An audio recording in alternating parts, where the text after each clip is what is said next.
Experience doesn't arrive as a single event. It enters in stages often overlapping, often unresolved, and rarely in the order it's later remembered. Something initiates before it's identified, and by the time it's recognized, response is already underway. The sequence repeats consciously, independent of attention or intention. Initiation tends to present as pressure, availability, resistance, or pull, rather than as decision. Momentum can be present without direction, just as hesitation can coexist with readiness. These conditions aren't contradictory, they're parallel inputs, and whichever dominates tends to do so by familiarity rather than accuracy. Once movement begins, it establishes a tone that influences what follows.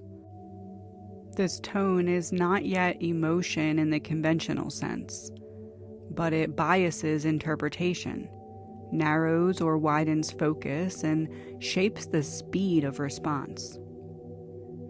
The system doesn't evaluate this tone, it incorporates it. Responses emerge from prior resolution. What has reduced friction before tends to activate again. What has preserved stability repeats. Over time, this produces outcomes that feel personal, but are largely procedural. Familiar responses feel correct even when they're ineffective, because efficiency is often mistaken for alignment. Outcomes accumulate faster than conclude. Each one carries residual conditions forward, affecting the next initiation point. These residuals interact. Patterns become visible, not as fixed traits, but as repeatable tendencies under similar constraints. These tendencies persist not because they're chosen, but because they're reinforced. Pressure increases when continuation exceeds capacity. At this point, the system compensates. Compensation may appear as persistence beyond sustainability, withdrawal framed as restraint, redirection mistaken for choice, or collapse interpreted as failure. These compensations are not moral errors. They're mechanical adjustments to imbalance. Stability, when it occurs, is not the absence of movement, but the presence of rhythm that can be maintained without excessive correction. When rhythm destabilizes, recalibration follows. Recalibration does not erase prior patterns. It reorganizes them relative to current conditions. Desire introduces acceleration. Loss introduces contraction. Recognition amplifies direction. Neglect diffuses it.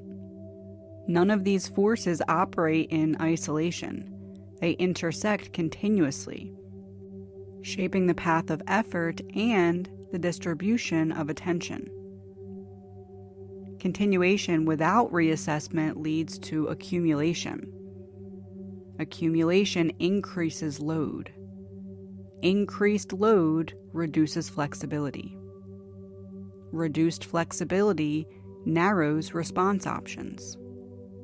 This narrowing is gradual enough to go unnoticed until compensation becomes dominant. Endings rarely occur as discrete stops. They taper, fragment, and overlap with new initiation. What ends creates space, but what enters that space is influenced by what just concluded. There's no neutral reset, there's only transition. Throughout this process, nothing remains static. Even rest functions as a directional shift rather than a pause. Withdrawal can restore coherence or deeper fragmentation, depending on what follows it. The determining factor is sequence, not intention. Patterns reorganize themselves when conditions change sufficiently. This reorganization doesn't require effort. It occurs when accumulated information exceeds the usefulness of prior configuration. Adjustment isn't forced, it's selected. The system continues to recalibrate in response to pressure, capacity, and outcome. This recalibration is constant, whether it's registered or ignored. When it's registered, alignment increases. When it's ignored, compensation escalates. Nothing here resolves, nothing concludes. Momentum continues, sequence unfolds, and patterns remain available to be recognized as it forms. As these sequences are observed across repeated conditions, variation begins to register.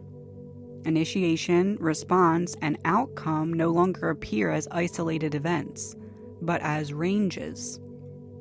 Momentum expresses differently depending on context. Pressure reveals threshold. Effort shows limits. What first appeared as singular reactions now presents as a variable pattern.